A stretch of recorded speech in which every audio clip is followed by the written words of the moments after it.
Subject-verb agreement is a fundamental aspect of English grammar that refers to the matching of the verb with its corresponding subject in a sentence. In simpler terms, the verb of a sentence should agree in number and person with the subject of that sentence.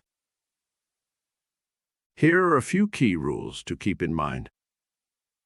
Singular subjects take singular verbs, and plural subjects take plural verbs.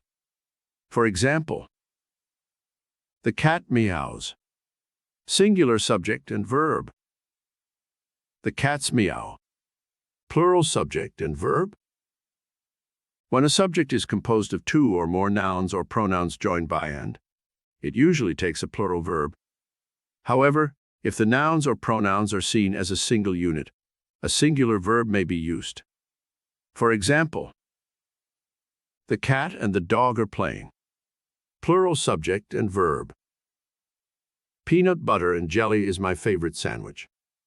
Singular subject and verb, as the two ingredients are seen as a single unit. When a subject is composed of two or more singular nouns or pronouns connected by or nor, the verb should agree with the closer subject. For example, either the cat or the dog is going to the vet. Singular verb, as dog is closer to the verb. Neither the cats nor the dog is going to the vet. Singular verb, as dog is closer to the verb.